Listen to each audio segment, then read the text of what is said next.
The views and opinions expressed on this station do not reflect the owners, management, staff, clients, or partners.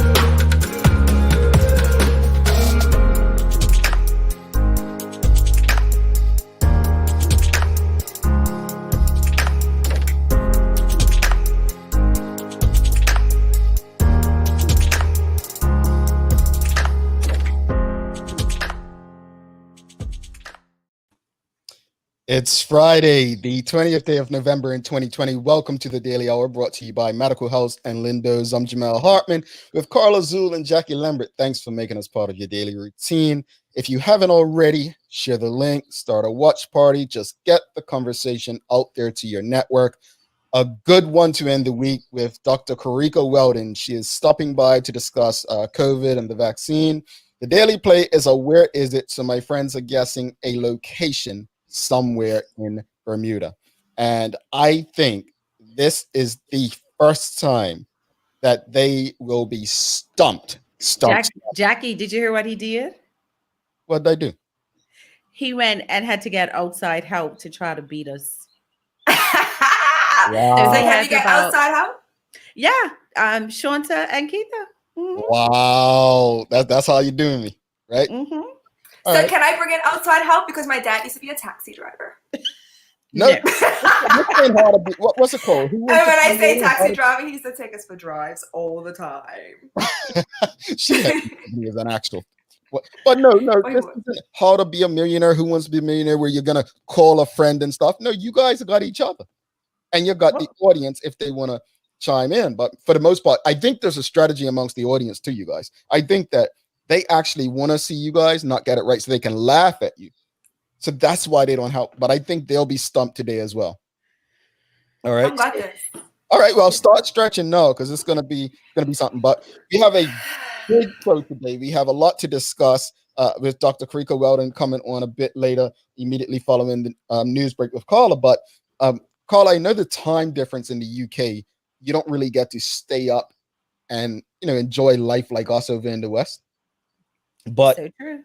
Yeah. You got a lot of not live stuff. You get it recorded, if anything, right? And you're the kind of person you wake up. Oh, that happened last night, ain't you? Yeah. Sometimes. Something tells me that's why you're tired during the day because you probably try to stay up like you living over here. I do, I go to bed. No, seriously, I go to bed between 1 and 2:30 every night. Why? Did your body never adjust to UK time? It doesn't seem so, but I'm usually working. I actually work better at night, and then mornings are just suffering because I still have to be up early to do the school stuff. So, Jackie, since you're over on this side of the world, did you? I promise you, I didn't stay up. So you didn't see it? Nope. I saw your tweets this morning, though. Wait, see what? Okay, folks, tell Carla what was last night. What was last night, Jackie? Don't tell her yet. See what? Thursday, what was the most popular thing tweeted yesterday, Carla? Oh, Kiki told me. My daughter told me about that. I didn't even know about it. I did keep seeing these things about not Jeezy. What's the other one? Who did he go against? Gucci Mane. Everyone kept saying Gucci's rude. Gucci's rude. I kept seeing that, but I didn't know what was going on until I saw a post about 10 minutes ago. Someone said, I stayed up all night just to watch it. So no. And I haven't not watched one versus. You not what? One. You haven't watched? What did they call? Not one. You didn't watch, to me, honestly, Babyface and Teddy Riley is still my favorite. I know what's the names? Bounty and Beanie put on probably one of the best shows, but I just me, I'm an R&B guy. But last night, let me tell you what really impressed me, you guys. And I hope you guys get the opportunity to go back and see it. I'm not necessarily into rap. When you guys mention stuff, I'm like, what's that? I'm not into rap like that. Carla, you went to school in the South in Georgia. And for me, it reminded me of when I lived in Alabama. Like you go in these clubs and it was like, what is this? Like people throwing each other around the club. It was just, you felt that vibe and that southern, we could say strip club. Did you know how to do the bankhead bounce? That was the dance in my day with your shoulders. I knew how to watch people doing it. Jackie, you knew how to do it, didn't you? Look at her face, Carla. Girl, that dance is probably older than you. I'm telling you. Let me tell you, it's my go-to for every rap song. I'll be like, what the dude? Okay, yes. And I mess up words. Last night was interesting because I think there's been some hostility between the two rappers, right? And whether it was staged or not, not young Gucci Man came out and he kind of played this disrespectful hit, extremely disrespectful. I'm not even gonna say the details, it was just disrespectful. And Jeezy kind of like, again, it could have been scripted, but for what it's worth, it's so telling because yesterday a lot of people on Twitter were talking about what happened with Aunt Viv from Janet Hubert from Fresh Prince and Will Smith after 27 years. And these guys got together after 15 years. And I know some people want to talk about the rap and the enjoyment, but what I really want us to focus on this morning is reconciliation. You feel me? Like you saw people after so many years reconciling. And it's a beautiful thing to see in Black culture, seeing that happen. It was like, you thought it was going to get heated at one point during that when he did that. And Jeezy literally brought it right back down to, no, we're not going to do this. So they were in the same physical space? They were in Magic City. I would say we're years, right, folks? A strip club in Atlanta. East Strip Club, yes, Carl. Okay. Yeah. But that's where they were, and they were in the same place. But it was just, I like the way that young Jeezy brought it right back down a notch. And he said, no, like we're doing this for Nipsey Hussle, like those we've lost, for the culture. We're not. But apparently, it got bad where they even started, like Gucci fans started attacking Jeannie Mai as well, who is Gucci's fiance, because she's Asian and talking about she don't know the music. No, Carla, that's Jesus' fiance. Gucci's married to other lady. Jesus, Takesha Kiora or whatever her name is. That they started attacking Jesus' fiance, attacking her on a cultural perspective, and I was like, "Whoa, it got that deep." Yeah, it was heated, and I think again the way they ended it is what it should be remembered for more than anything. And I even used that with Fresh Prince with Will Smith and Janet Hubert, like hearing what happened. I haven't seen the special, but just reading what people are saying on Twitter, let's focus on the reconciliation factor. Let's focus on how people are bringing this to an end. Like, I can't say it enough. We've all had, like, we discussed the diversity and inclusion yesterday, and it makes you look within when you do these courses where you may have went wrong in your career and addressing certain situations. So, Carla, Jackie, if there's someone out there that you feel you need to reconcile with, use that as a springboard. I'm not ready. I'm not doing it. I was going to say, whatever, Jamal, because I also think that there are some people who you need to be okay with them not being in your life anymore. Indeed. So I say if they're worth reconciling with. I mean, having it. No, I don't have any issues with anybody. Like, I brush a lot of things off my shoulder. So if you have issues with me, you're in it by yourself. Because, like, yeah. I think I mean, you can actually have a conversation with somebody and be like, look, I love you, but we can't be friends. And I hope, like, I wish nothing but the best for you, but you don't have to be in my life, but I also have no issue with you. I like that approach, though, because just because we're not friends doesn't mean we have to be enemies. We just don't make good friends. And I like that approach, Jackie. I honestly, it's even like working relationships. Just because you're not a good boss doesn't mean that we don't share interests and we can't watch a football game together. So I definitely think so. A lot to talk about. We do have, don't forget, as it says bottom of the screen, tune into the full100radio.com immediately following this show for the daily hour. Oh, I said the daily hour unfiltered. That's all, folks. It's exciting. What are we discussing today again? Hold on. We should pay it. I didn't write it on the pad. I wrote it on the computer. Give me a second, folks. So on the Daily Hour, that's not it. We're going to be discussing challenges of owning small Black businesses. So the challenges we face owning small Black businesses, owning and operating small Black businesses. Charles Jeffer says, someone tell Carla that the J in GC is silent. It's not. Stop the noise. Easy. Terry Too Cool says Jeezy was definitely trying to be the bigger man, and Gucci said, son. He's like, I told you if I accept this invite, I'm coming to do my gangster. So I was definitely on something. Robert Durham, yeah, I saw that Fresh Prince thing, never knew. Yeah, she was mad. She was mad.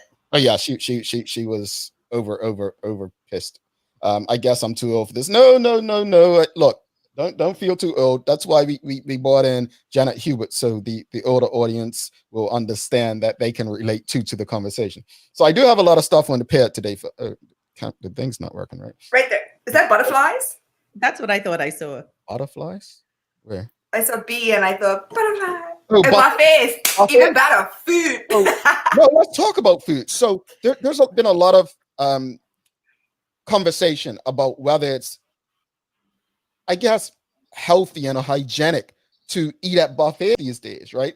And let's not call any businesses. Let's not call any businesses in the audience or on air, right? But how do you guys feel in this current climate about eating out at a buffet? You want me to go first? Okay, cool. Yeah, go ahead. Crazy. I always had an issue with it. I always had an issue with it, but the fat kid in me just made me go above that grossness. Because you don't know who else is next to you, what their cleanliness, if they're coughing or they're sneezing, if they're sick, if they wash their hands today, if they got a bath today. Because some people admit that they don't bathe every day. So honestly, I used to struggle with it before the pandemic, and now the pandemic, I'm like, yeah, I'm with you. I love a buffet, right? And there's a place here in Manchester that I absolutely love. So about 2 weeks ago, I was like, I'll take the children. This is before we went into the second lockdown. Mm-hmm. And it was closed. And I was like, why would the buffet be closed? But in addition to what Jackie said, the thing that stands out for me is little children. Because little children tend to stick their finger in stuff, put it in their mouth and all of that. But take away that part of it. It's just usually at buffets, there are a lot of people. And so I'm just looking at it as the people breathing all around you, on you, and all of that, touching utensils, etc. And I don't know if a venue is willing to invest in single-use plastics, for example, blah, blah. So I get it. It's a miss, but I totally understand it. Yeah, I think I want to go back to something you said a couple of weeks ago, Carla, when you were saying, and being in the produce section, you noticed that someone picked up a fruit or a vegetable and put it. It was a loaf of bread, but same concept. Yeah, loaf of bread they picked up and put it back down, but same concept. Like it's like, I don't know. I'm just not comfortable. But I saw people debating it on social media this week, whether or not companies or organizations or restaurants should be offering buffet at this time.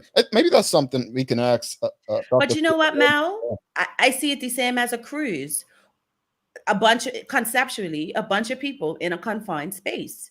I look at them as one and the same, and so it's a thumb down for me. Robert Durham says, no, not in the United States at this time. No, heck no. James Burt says, comfortable with the buffet in Bermuda right now, but wouldn't be in the US or UK. There's so much more hand hygiene right now. Yeah, I mean, I wouldn't do it in Bermuda either. I want to touch on Chevelle Dillon Burgess before we get to the news. It looked like it was a report that the police were doing another search this week. And one of the things I appreciate is I know a lot of people feel like not enough's being done. And, I've throughout my career in media always been a friend of the police, teachers. I think those are two of the most difficult jobs that one can have. But what I will say is, we have a responsibility when we're upset like this to continue doing what we do. We can continue to, again, and I've said it numerous times, make the accused, the alleged person uncomfortable. and we can continue to keep her name out there to let her family know. I mean, it's not going to bring total comfort, but let her know that the community cares. I know that Carla, you and Jackie both being women, and you a mother, you obviously have strong feelings about it as well. I do. I would I would sit out outside their house. I would do everything. I would go to jail. I would harass. But that's just me. You know what I mean? Like I would give you dirty looks. It's Christmas time. I'll sit outside and play Christmas carols outside your house all day to remind you that my child is not going to have a Christmas. Like I'm that petty. Well, sometimes some things call for being petty, and if being petty makes someone uncomfortable and helps bring, uh, not closure but Something. answers to the situation, then let's have it. Jackie, anything before we go to the news? Yeah. Oh, no. Okay. So, Carla, we're going to take a quick news break, and then we'll come back with Dr. Carika Weldon to talk about the vaccine. All right, folks, stick with us.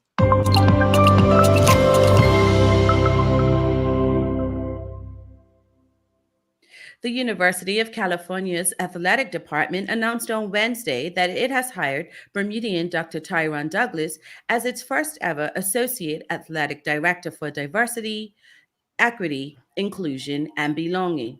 Dr. Douglas previously worked at the University of Missouri, where he was an associate professor in the Department of Educational Leadership and Policy Analysis and an affiliate faculty member in the school's Black Studies program. He is the founder and executive director of the SALT Center, which seeks to bridge community corporations and university affiliations. Dr. Douglas is also the founder and leader of the annual Back to School Explosion, which brings together a local community basketball program within university, K-12 schools, and community partners for impoverished areas in Columbia, Missouri. Additionally, Dr. Douglas co-developed the Tiger Leadership Institute, a mentorship program for Missouri student athletes that focuses on identity development, diversity, and inclusion. On Wednesday, 526 test results received by the Ministry of Health, and 2 were positive for COVID-19. Both cases were classified as imported and tested positive on arrival via flight Delta 584 from Atlanta on November 17th. Both cases had pre-departure tests. Case isolation and contact tracing has begun. After weeks or months of operating in person, schools are shifting back to remote learning as the United States grapples with soaring COVID-19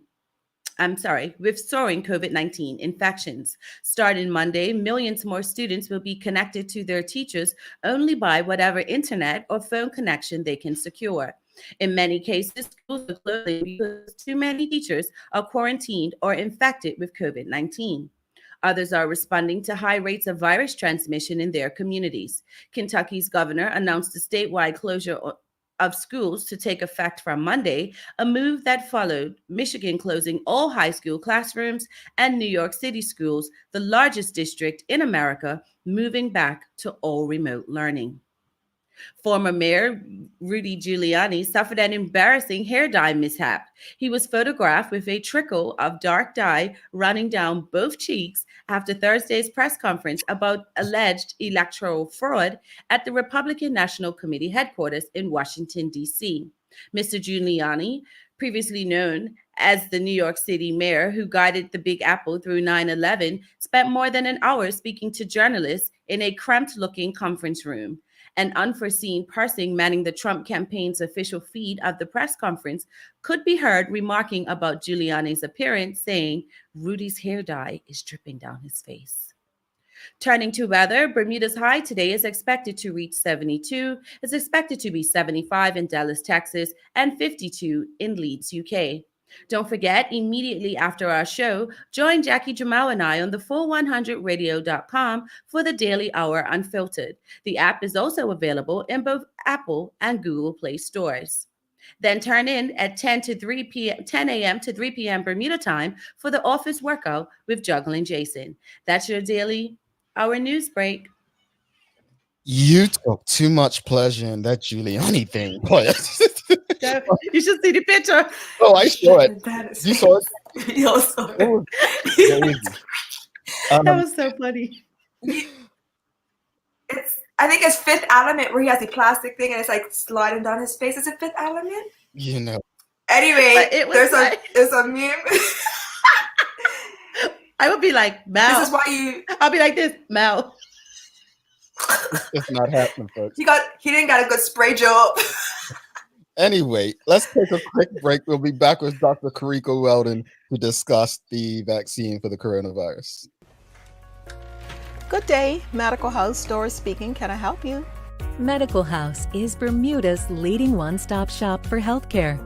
Medical House is a great resource for Leafroy. The service is excellent. Medical House is best known for its uniforms and footwear. It has hundreds of styles of scrubs and nurses' uniforms for health professionals. Bermuda's top doctors, dentists, care homes, and the hospital choose Medical House for a wide range of products. These same professional quality products are available to you for home health care. The biggest reason to come see us is that we specialize in these areas and the education and knowledge that we provide. Medical House is on Millreach Lane in Pembroke, where there's private parking right outside the door. Call or visit Medical House today. Every resident of Bermuda deserves to spend their final days with dignity. They also deserve access to privacy for themselves and their loved ones. Although Agape House has lovingly wrapped its arms around thousands of patients and their families, it can no longer meet the needs of our community. There is an urgent need for a new facility, and we need your help to make that happen. Donate today by going to agiftforagape.com or calling 232-0859. Help give Agape House a new home. Lindo's, why go anyplace else? And welcome back to the big show. It is the Daily Hour. We've got Carla, we've got Jackie, and I'm Jamel. Thanks again to Lindo's Medical House, as well as Channel 82, where the show can also be viewed. Thanks to those messages I get late at night. Oh, I saw it on 6 p.m. tonight, and I have a question or comment. Those are quite funny. But that said, we do have Dr. Carika Weldon joining us. You know what? Let's do something different. Before I bring Dr. Weldon in, I just want to share, Jackie and her people. They actually gave some feedback. So let's see what they have to say about the vaccine, and then we'll bring Dr. Carika Weldon in. How's that? Oh, everyone. Go for it. Okay. Gee, they don't. Diet.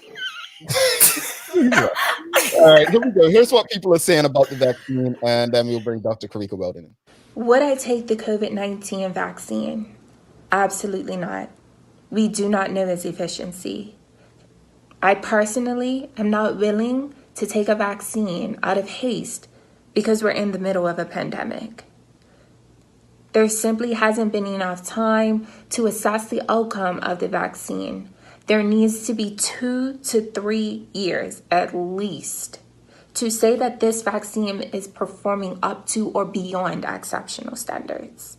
Ask yourself, what happens if you take this vaccine now instead of waiting and it fails? Then ask yourself, if your superiors, meaning your government officials, are not willing to publicly take this vaccine, and I say publicly because their word is not enough, why should you? Would I take the COVID vaccine? Right now, it's I don't know. Because I never really take vaccines and nothing like that.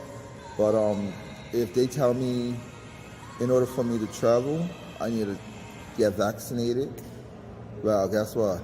I'm in front of that damn line.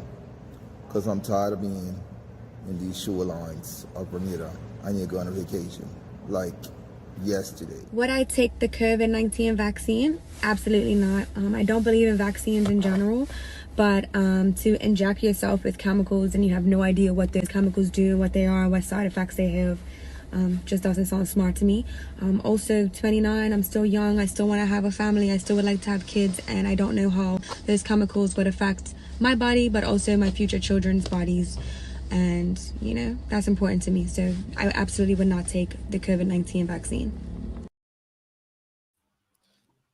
I don't mean to laugh because this is very serious. Akil. Get off these straw lads. I actually, you all know, I actually agree with him a lot because I've already said that, I'm neither here or there on it. But if it came down to my ability to travel and live how I deem beneficial to what I'm trying to achieve, then yeah, I'll take it. But without further ado, I'm not the expert. Let's bring in Dr. Carika Weldon. Hello, good morning. And before we get started on the vaccine, congratulations. Since the last time you were on the show, you've been honored by the Queen. So can we say congratulations and give you a round of applause? Hold on, where's my round of applause? Thank you.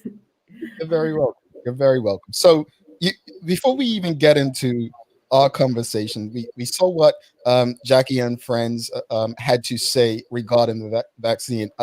Akil's just hilarious. Sorry. I had to ask him directly just now because I put in some work with him about the vaccines. I'm a bit disappointed in his response, but look, if you know Akil, anyone who knows Akil knows he's always going to be that work in progress. Don't worry about him. But there are obviously people that have concerns about it, and we'll get into that as the conversation goes on. But a few companies have announced vaccines already. Based on your information, yes, would you recommend people getting it at first opportunity? So I'll say this. I know the first person that spoke asked a very good question, and that was, if the government who is presenting this to us is not going to take it, why should I? I'm not a civil servant, but I do work on behalf of the government of Bermuda. I will be taking one of these vaccines, and I'll explain why. Usually when you have a vaccine, it's a weakened version of that same exact virus that you're trying to get immunity for. And they have done that by adding different chemicals and things in there, as only the other people say it. And then they give that to you. And the way that they've weakened it, it shouldn't get most people sick. But some people's immune system isn't that great. So you will still get the virus, right? So that's always a concern with vaccines as the conventional vaccines go. They also take a while to make. So 2 to 3 years is what we're used to. Again, that's mainly because the way that the vaccine is made, you have to actually inject chicken eggs. Sometimes they use fetal material because you have to elicit the immune response in something else in order to produce the vaccine. The vaccines that Moderna and Pfizer have made are none of those at all. And I'm excited because I'm an RNA scientist. So RNA is similar to DNA, but it's not. I have been in RNA research for about 10 years now. And being an RNA scientist, it's really exciting to be here to witness the first mRNA vaccine. Now, people may say, well, what's the difference? Now, the way I like to explain it is we all have that cookbook, right, that was passed on about 5, 6, 20 generations, you know? You don't want to lose it. You can't. You just passed on, and they said this is like the holy grail of cooking. You can't lose it. But you want to obviously share the recipes. And so what you would do is you would get like a little index card and write it out, right? And have the cheat note, in the kitchen somewhere. Where you're cooking, you might get some flour and season on it. That's fine because it's not the actual cookbook. And then you're able to make your great meal and eat. Now, the mRNA in the body is naturally there. This is not something that we've made up. It is naturally there as the messenger code that takes the same code of your DNA, but takes it to the part of the cell that makes the protein, right? So it's the same code, but it's very transient. It's there literally to take the message. So it's like that little index card. The DNA needs to be protected. It's in the nucleus. That we can't touch, but we need that message to get to the factory of the cell. And that's literally what we're giving in this vaccine. It is the mRNA that is giving the code or instructions to make one piece of the virus. And that's the part that's on the outside, so that your body thinks is infected, but you're not. You cannot get COVID from this vaccine. it's impossible. No, that's yeah, you all know me. I'm not the sharpest tool in the drawer, so I'm taking this all in, and I'm just like, yeah, this is a lot to process. But it's a lot. It's a lot, and it's not just happened this year. This is not a technology or a process that has just started in 2020. As you may know, I host a science conference every year, and in January 2019, we had the chief technology officer of Moderna in Bermuda at South P talking about RNA vaccines. This has not been, just off the shelf. This is something that has been worked on for a very long time, and it's just like this is the right moment for it.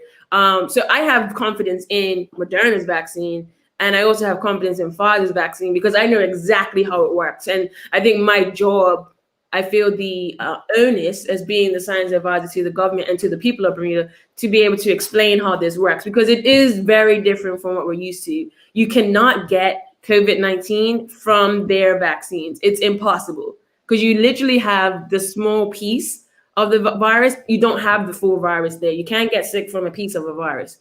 And so for me, I will be taking the vaccine. Now, I'm just like Brittany. I went to school with Brittany.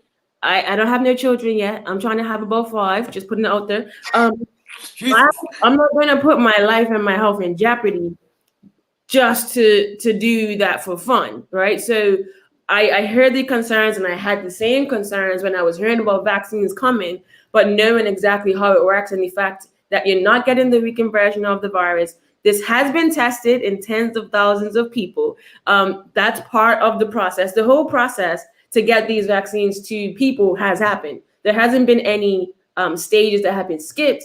The only reason why it's quicker is because the way you make the vaccine only takes a week.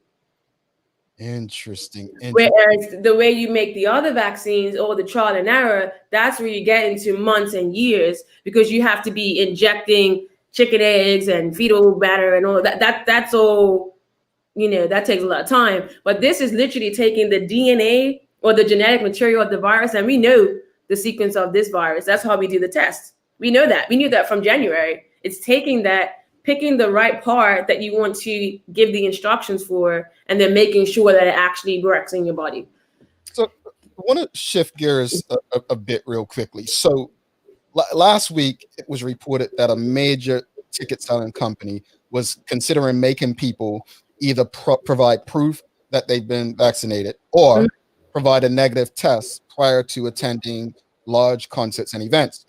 Can you see this happening worldwide? And would you, in your position, based on the information you have, would you be in favor of such a thing? I think the short answer is yes. I think that, I know we have a lot of conspiracy theories out there, and I think that's really where a lot of people's hesitation is also coming from. I am very much aware of these conspiracies, and I know that the vaccines that I have mentioned today are not in those conspiracies. So I feel confident with that. I'm not saying the conspiracies are real or not, because I ain't there. But I will say that the ones that I have mentioned are not involved in those conspiracies. So I think that's what we're going to get to. I mean, for every other illness, we have vaccines, and we've taken them, and we didn't even think twice. And maybe that wasn't right, just blindly take them. But like the other vaccines we take are not as efficient as these vaccines at all. We can get to a place where we get back to normal without knowing that even if I have COVID, I can't give it to you. And the only way we can get to that place is by me being vaccinated. At the moment, we're at that place kind of by wearing masks and social distancing, but obviously that prevents certain things from happening. I think a year from now, that may just very well be where we are. If you have a vaccine, if you have been vaccinated and you can show proof, then you may be allowed some certain liberties that others who haven't will have. Do you know if this is going to be like the flu shot where it's every year, or is it going to be like a one-shot thing? That's a good question. That's also a question I've had. I actually did a town hall for Constituency 28 on Tuesday and had these similar questions. So the reason why the flu shot changes every year is because the virus mutates. That's just natural. That happens all the time. When the virus makes more copies of itself, that process of replication isn't accurate. And so you will have some changes that are picked up. The part of the COVID-19 virus that has been chosen is called the spike protein. It's actually the part that has like the, that has the, gives you that like the crown feature on the outside. At this point, there hasn't been, as far as I'm aware, any mutations reported in that part of the virus, in the genetic material. And so we shouldn't need to have a new one. But having said that, it's a lot easier to create a new or a modified vaccine this way with the mRNA, because we have the code. All we need to do is find what the change is, and then you can make it again within a week. So it may be something that we have to take yearly. It will only happen if the genetic code changes, and we can easily be checking for that on a regular basis. Do you believe that the Bermuda government should make it mandatory for those on the front line, or are you like pro-choice? I think everyone should have a choice. I don't think anyone should be forced per se, but I think in a similar way, like, okay, so when people enter the country as a resident, you either have a choice to get a pretest or not, right? That's a choice. Everyone still currently has who are residents of Bermuda. But when you get a pretest, you have more liberties compared to if you don't. Because if you don't have a pretest, you have to sit in your house for 8 days with a quarantine bracelet. So I think it should still have choice. I am pro-choice, but I think it is definitely wise to have different liberties based on if you have a test, pretest, if you don't, you get vaccinated, if you don't, because there's different risk. And that's just how we're going to measure it. What's the risk factor involved in the person who is vaccinated, who isn't? Now, Dr. Weldon, going back to what you said about Pfizer and Moderna, who you would take their vaccines. What happens if someone in another area is given one by not one of those? Yeah, I mean, at the moment, I think when I looked yesterday, there was about 8 or 9 that are trucking along. The third one that's not too far behind Moderna and Pfizer is the Oxford / AstraZeneca vaccine. That one isn't an mRNA vaccine, but it's also not a weakened version of COVID-19 virus either. It's a weakened version of a flu virus that happens in chimpanzees called adenovirus. Adenovirus also does affect humans as well, obviously not as lethal as COVID-19 virus. And what they've done is they've genetically engineered it to create or to grow the spike protein on the outside so it looks like a coronavirus to the body. And then you have the antibodies produced against it. You have some other vaccines coming down the line as well that are your conventional weakened coronavirus, and they give that to you. I think everyone should be informed. I think we're in an age now where everyone wants to know. And I think that is beautiful. I love it. I feel like we've got a country full of scientists now, and I'm excited about that. Hopefully it stays cool after the pandemic. But I think it's best wherever you are, if you're in Bermuda, if you're in the US, if you're in England, or wherever country you are, to ask questions and to look for the data. That's what we need, the data. So everyone in the world right now, I mean, as of right now, I wouldn't take any vaccine because none of them have given us the full data. Once it comes out and we can look at it ourselves, it looks promising, obviously, what they've told us, but we need to actually see the data ourselves. That's when I will be happy to take it. So I think it's just about waiting for the data. But that's actually, you're leading into my next question, because I'm not an anti-vaxxer. But for me, even hearing you talk gives a bit of relief. However, for me, it's the statistical. Right. So how long are we, what time frame is okay as such to feel comfort that the statistical data is okay and safe to take it? So every phase that the vaccine goes through, they increase the amount of people that have to take it. The last phase, or stage 3, that most of them are in now, they have to be, it looks like the 3 that I've mentioned are between 40 and 50,000 people worldwide. So I think for me, that's a pretty decent number. I mean, that's like the whole of Bermuda. If you test the whole of Bermuda, what happens? Like, so I think for me, that's pretty decent. I know I can't remember which one. I think it might be Pfizer.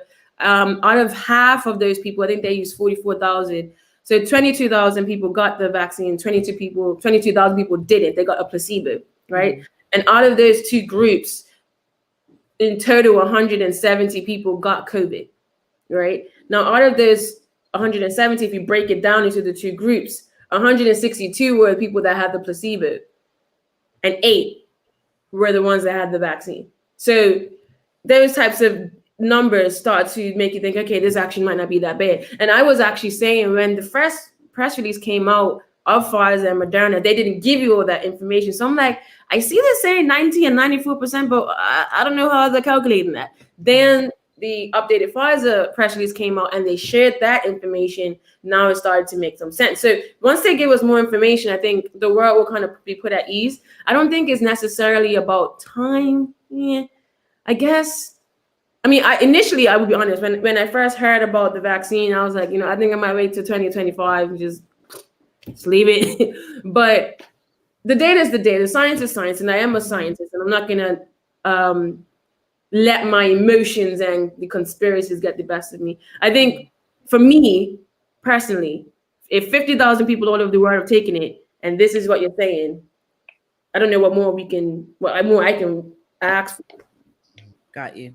With numbers rising at a rapid pace across the U.S., Bermuda went from less than 5 active cases to 23 in a relatively short time. Yeah. And although it's still low, is there cause for concern that you would advise for the government to make the vaccination mandatory for those coming into Bermuda? This is a very real concern. All of our cases are imported, and they're coming from places where, in my opinion, they haven't got their act together. It's just running rampant, and we're seeing it like literally filter into us. I think at some point that might be what we have mandated, but again, we have to balance it with reality. It's like when we first opened up the border. Initially, we wanted to have the pre-test 3 days prior, but there was really nowhere else in the world that was getting test results that quick. So we had to be realistic and say, look, let's make it a week, because we are balancing our economy with obviously the pandemic. We don't want to put people out of work by having too stringent rules, but we also don't want to put the country's health at risk. So I think it will get to that point, but it won't be next month because it will have just come out and won't be available to everyone. So that leads me to my last question. Sorry to stress you out if I am. Carla, let me go to the I want to go to this question by Nikki Michelle. She says, will the COVID-19 vaccine eventually be something that will be included in the slate of vaccines that children get, or will it be optional like the flu virus?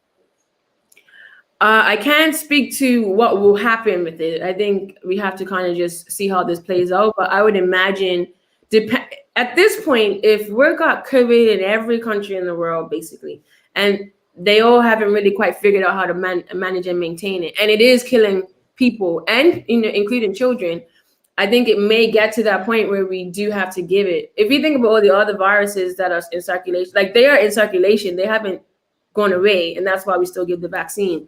I don't see anytime soon COVID going away. I mean, we obviously had a few days right before we opened the airport where we were COVID free, but we had to open our airport, and so it flooded back in. So it may. I think in the preliminary data, it's shown that it's effective across all age groups, and especially in those that are older. I think that's been the focus, not necessarily children at this time. But I think we have to wait and see. This 2020 is let's just see what happens type of year. So we'll have to wait and see. Okay, got you. I want to I believe in discussing things with people, especially those on the other side of the conversation, not necessarily disagreement. So I want to entertain what I'm about to entertain because most people are probably telling me not to. Okay. But George Smith says this is to create fear in the people. Fear breaks down the immune system. He's also added many more comments in today. Numbers are not rising, it's all a hoax. But I think it's important to address this, especially with someone like yourself, rather than ignoring it and just saying this is a conspiracy theorist. When you see comments like this, what can you do to make people understand how serious this is and that maybe it's not a hoax? So I would say, I mean, I've heard even when it comes to testing, some people saying, oh, it's just random. It's just Every so often, it's designed to give you a positive result. I hear those comments and I take those comments with, with authenticity. People are very genuinely concerned, but for me, I am not just advising the government and sitting at the table making decisions. I am also the person in the lab getting results on a daily basis and seeing it for myself. If we look at Bermuda alone, we had in the lab, because we initially were not testing everyone, right? We were testing the community when we first opened in April. We had months and months and months of negatives, just pure negatives. And it's only when we started testing those who were symptomatic now that we started to have some positives. And then obviously when the airport opened, we started to have positives. We saw the numbers flatline. And as soon as everyone else went up, we started to see those numbers rise. And I am the one one person in this country that makes every positive call for the lab that I run, which does obviously majority of the tests. I'm not making those calls lightly, and I'm not making those calls off of a whim. There is a scientific process to it, and I can guarantee you that every positive I've called is very clearly and distinctly positive. And so I want people to not just blindly believe what's happening and believe what's out there, but also trust the science. And I think that's where I'm at. I'm seeing it every day, so I trust it. I know how the test works, so I trust it. I don't think it's a hoax. I do believe, in my own humble opinion, putting the scientists aside, that this whole pandemic has been very strange. So like I said last time, I believe I'm waiting for the Netflix documentary that should reveal all. I don't know what year that's going to be now, because we're getting into 2021, maybe 2025. It'll be called COVID, and I'm going to watch that. I think there's a lot more going on, but I don't think on the ground that it's all a hoax, because people are dying, and that's real. I know me personally with our pandemic in Bermuda, I have known 2 locally out of the 9 that have passed, and my great aunt also passed, Bermudian. She was in Panama, and her husband also had it, and he is still kind of suffering. He's been on the news quite a lot. And so it's definitely real. This is not fake. This is not just people pretending to have symptoms. This is a real thing. And we need to treat it as such. Indeed. Another question coming in looks like, it's all you are popular. Nicole Walker says, is there any entity that validates, verifies the data being released by the companies making the vaccines? So that's what the FDA and there's one in the UK, I think MRHA or something. That's why you have these agencies that are independent that you submit data to. And this is the same for every medical device, medical test. So even though the COVID test had to go to the FDA, for example, in the US, and each country has their own. We don't have our own. We kind of follow everyone else, which I think we should at some point, but we're not going to recreate the wheel now. So the company can say what they like, but usually the FDA or the other regulatory bodies then have to validate that. So that's literally their job. All right. We have another one. Looks like Via Furbit says, so if someone had the vaccinations, are they automatically immune to spreading the virus, or will it be a period of time to take effect?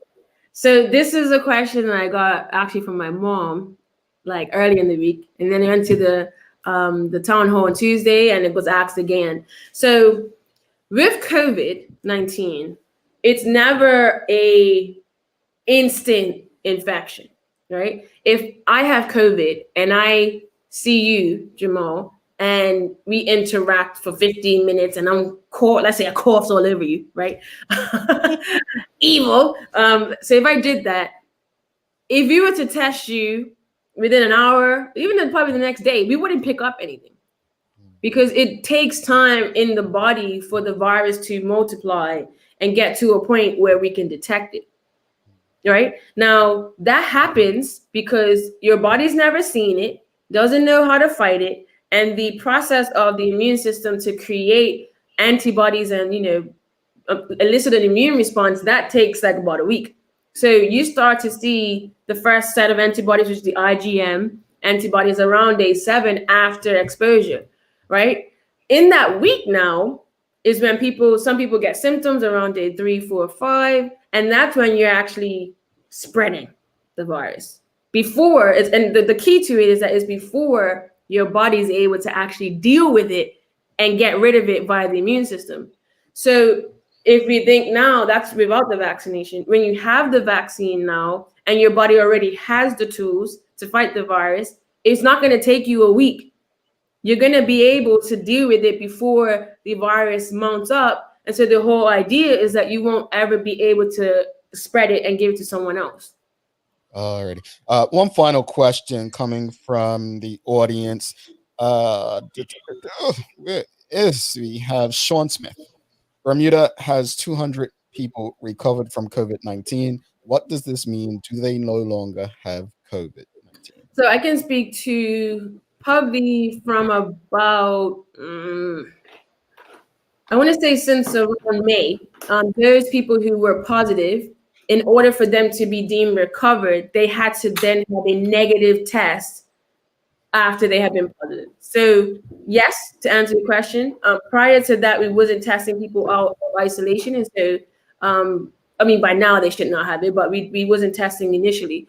Every single person that they have as recovered has had a negative test. We still have people who are positive, who even after 14 days we test, who are still positive. Those numbers don't get reported to the public because they're still just the same case that you knew about, but they stay in that active case mode. So all 200 of those people have been tested now and are no longer positive. All right. Before we let you go, Dr. Weldon, and once again, thank you for taking the time to come on and do this. I say this because I know you're very busy, one of the busiest people. I'm not a morning person either. Yeah, I was going to say that as well, and it's early morning for you. So we appreciate you having this conversation directly with the audience. But before you go, I just want you to, if people that are uneasy about the virus, uneasy about the restrictions, when you look, it's been made political in some places, and now this vaccine and a lot of people with different opinions. What can you say from where you sit that can ease people's concerns and fears?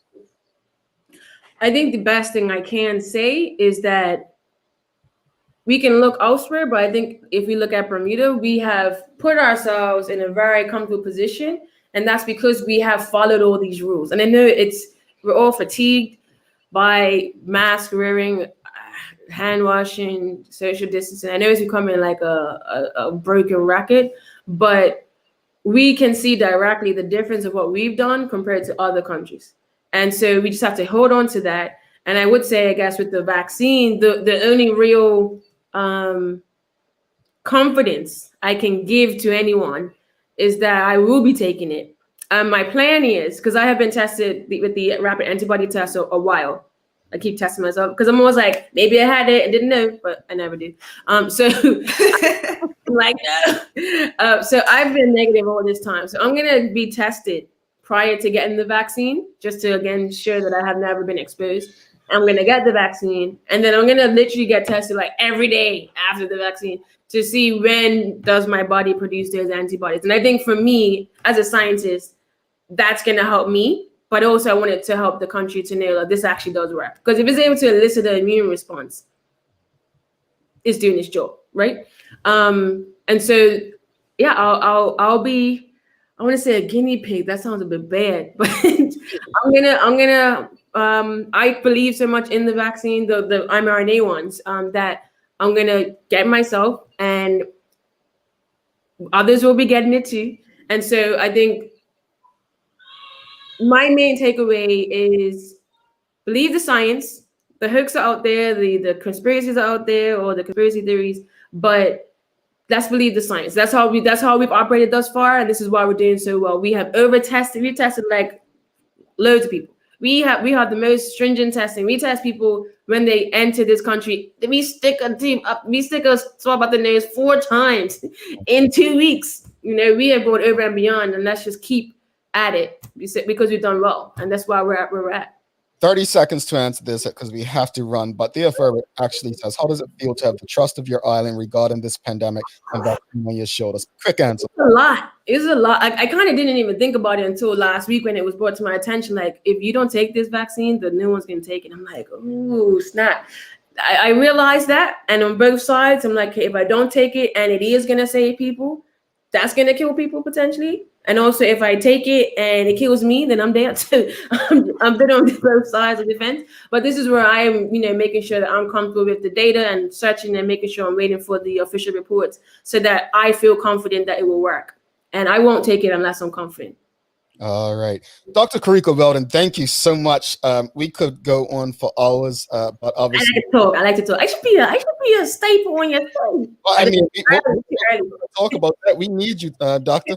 But no, honestly, thank you for. I mean, just seeing some of the comments where people are saying, "Thank you for the conversation.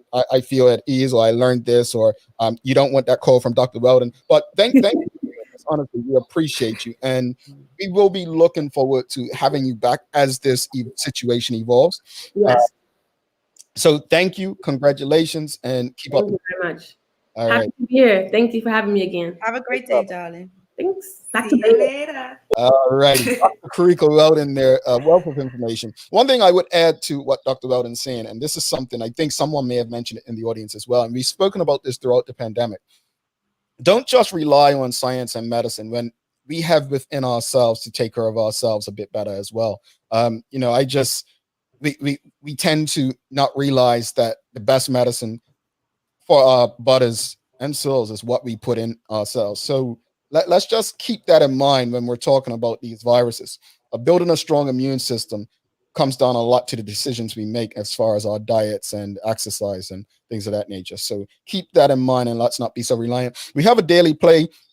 And don't forget, immediately following this show in about 4 or 5 minutes, we will be on the full100radio.com if you haven't already downloaded the app. But daily playtime, what are we doing today, my friends? Where is it? Where is it? All right, so help them guess where this picture is, folks. Help Jackie and Carla. They need your help. If one of them gets this, I mean, just give them $1 million. Here we go. Ooh. Where is this? Whale Bay. Oh, that's Whale Bay. No, that's in St. David's. That's in St. David. That's not out Fort St. What's where they just imploded that building? The building in the hotel. Right, the new hotel, and that is in St. George's. Oh, I know where it is. It's on that stretch that goes down the hill. Trust me. Fort St. Catherine? Yes, it's right there, Jackie. Thank you. It's in St. George's. It's by the old golf course. Yes, Jackie. Right. So that's what I said, but I don't know what the golf course is called. Is it a part of Fort St. Catherine? It's called St. George's Club, isn't it? Up by so look, a St. George's person says it's in St. George's. Like my driveway, so they're just giving up where they live. But I got it. What was the building they knocked down? None of you got it because you're right in the parish only. Okay. I know what was the hotel that knocked down? No, that's not over there, Jackie. You're going too far. It isn't? The hotel was last Club Med. Before that, it was Holiday Inn and some other stuff. Yeah, but you're going too far. Yeah. That's when you come on that road forks. I've come up some anyway, the road goes like that. Who cares? Done. None of you got it right. Carla, we need some inspiration. I got it right, Jamal. Hater. Where's the $1 million? None of you got it right. Inspiration. Let's go. A successful man is one who can lay a firm foundation with the bricks that others throw at him. David Brinkley. I like that. Build even through the negativity. Any final words, Jackie, before we head over to Unfiltered? No. So head over to Unfiltered and hear what I have to say. All right. Thank you, Dr. Weldon. That's my final thought. Thank you. Yeah. All right. Thanks again to Dr. Carika Weldon. Honestly, we appreciate you, and we're going to be talking very soon.